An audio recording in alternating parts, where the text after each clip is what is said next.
विकसित भारत कहला जाएगा, या यदि केवल हम रक्षा के क्षेत्र में ही सबसे ऊपर चले जाएं तो क्या हमारा भारत विकसित भारत कहलाएगा, या यदि फिर हम सिर्फ शिक्षा के क्षेत्र में सबसे अग्रणीय हो जाए तो क्या हम विकसित देश के नागरिक कहलाएंगे, या फिर सिर्फ टेक्नोलॉजी के क्षेत्र में सबसे आगे होकर भारत को विकसित बना सकते हैं।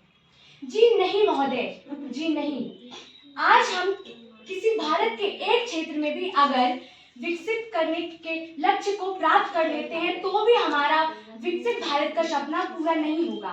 अगर हमें सही में विकसित भारत का सपना को पूरा करना है तो हमें इन सभी क्षेत्रों में एक साथ विकास को आगे बढ़ाना होगा, एक साथ कदम बढ़ानी होगी। आज बहुत चिंता की विषय है, और वो विषय ये है कि हमें आजाद हुए 75 वर्षों से अधिक हो चुका है, परंतु आज भी हमारा देश विकासशील देशों के श्रेणी में मात्र आ रहा है।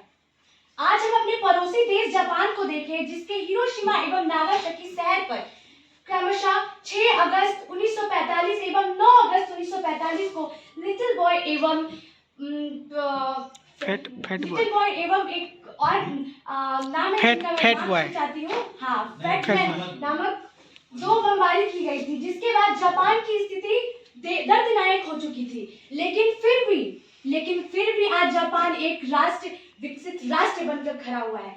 जरा याद करें, हमारी आजादी भी लगभग उसी समय सन 1947 में हुई थी। आज हमारा काफियाना अगर अजमोयकी से निकले, जहां से चाहे वहां से रास्ता निकले, जो बातें विकास की रोशनी इस समाज में हुई, वो युवा पीढ़ी की युवा सोच इसी सरजमी से निकले। आज मैं आप सभी के समक्ष 2047 तक हमारा भारत किस तरीके से विकसित राष्ट्र बन जाएगा उस पर अपना कुछ सुझाव देना चाहूंगी, जिसमें सबसे पहला क्षेत्र शिक्षा का क्षेत्र आता है। महाशय जरा एक नजर डालिएगा, याद कीजिएगा, अक्षर ज्ञान से छोड़िए, चिन्ह ज्ञान से भी पहले हमने 4 वेद देखी। नालंदा एवं तक्षशिला जैसे संस्थान देकर पूरे विश्व में विश्वविद्यालय बुनियाद रखने की हमने शुरुआत की थी, परंतु बड़ी अफसोस की बात है कि आज विश्व में 100वें सर्वश्रेष्ठ विद्यालयों में से हमारे हिंदुस्तान का एक भी विश्वविद्यालय नहीं आता है। यह कितनी दुख भरी कहानी है। आज मैं ये बात बताते हुए बहुत अफसोस करती हूँ। एक रिपोर्ट 2022 की है, जिसमें से हमारा भारत का सर्वोच्च विश्वविद्यालय दिल्ली यूनिवर्सिटी पूरे विश्व में 220वें नंबर पे आया था। सोचिए ये कितनी दुख भरी बात है। इसलिए अगर हमें विकसित होना है तो सबसे पहला शुरुआत शिक्षा के क्षेत्र में करनी होगी। दूसरी, कृषि के क्षेत्र में हम सभी जानते हैं कि हमारा भारत कृषि प्रधान देश है और हमारे भारत में आधा से ज्यादा आबादी कृषि पर निर्भर करती है, परंतु हाल ही में प्रकाशित हुई वैश्विक भूखमरी संकलन में हमारा भारत 111वें पैमाने पर आया है। आज अगर 2022 के प्रकाशित हुए क्षेत्र को देखा जाए, उनमें से 50,000 से अधिक किसान आत्महत्या कर चुके हैं।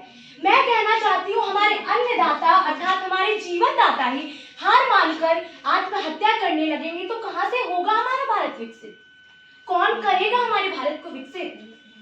जी नहीं, इसके लिए हौसला भी चाहिए और जज्बा भी चाहिए। मैं तीसरे क्षेत्र टेक्नोलॉजी के क्षेत्र पे बात करना चाहती हूँ। आज टेक्नोलॉजी के बिना भारत को विकसित करने के बारे में तो कल्पना भी नहीं की जा सकती है। हम गूगल का यूज करते हैं, वो अमेरिका का है। यूट्यूब, ट्विटर, फेसबुक, बहुत सारे ऐप का यूज करते हैं जो कि विदेशी है। हम जो फोन का उपयोग करते हैं वो एंड्रॉइड एप्लीकेशन से चलता है। वो एप्लीकेशन किसका है? दूसरे देश का। सर मैं बताना चाहूंगी कि अगर ऐसे मामले में किसी दिन हमारे देश में युद्ध छिड़ती है तो वो देश सबसे पहले इस सेवा को बंद करेगा, इस क्षेत्र को बंद करेगा। इसलिए आज आवश्यकता है कि हमारे भारत में ऐसे सॉफ्टवेयर एप्लीकेशन का निर्माण हो ताकि हमें आगे चल के किसी और संकट का सामना न करना पड़े। चौथा, मैं रक्षा के क्षेत्र में बात करना चाहती हूँ। हाँ, यूं तो हम रक्षा के क्षेत्र में सबसे शक्तिशाली देशों में से चौथे नंबर पे आते हैं, परंतु फिर भी पनडुब्बी और एयर सिस्टम जैसे क्षेत्रों में हम पीछे रह गए हैं। मैं पूछना चाहती हूँ, आखिर क्यों राफेल को हमें फ्रांस से खरीदना पड़ा? आखिर क्यों हमें रसिया से S-400 एयर सिस्टम को खरीदना पड़ा? ये हमारे भारत को यह दर्शाता है कि आज हमारा भारत कितना पीछे है। बात तो हम बड़ी बड़ी करते हैं, लेकिन हमारा भारत पीछे रह गया है। इसलिए आज हर क्षेत्र में एक साथ विकास होगी, तभी हमारा भारत विकसित राष्ट्र बन सकता है। इन्हीं के साथ मैं चर्चा करना चाहूंगी हाल ही में हुए खेल में। मैं बताना चाहूंगी कि टोक्यो ओलंपिक में हमारा भारत 48वें स्थान पे था। तो सोचिए हम कितना पीछे हैं।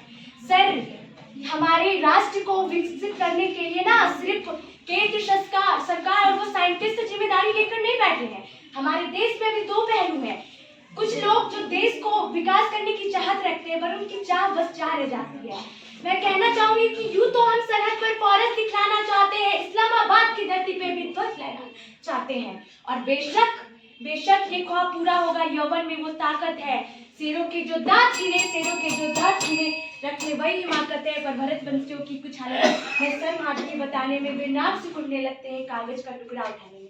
ये बात सोचिए और समझिए कि हमें मानवता का कितना ऊपर ले जाना है। इसी के साथ मैं अपने वाणी को विराम देना चाहती हूँ।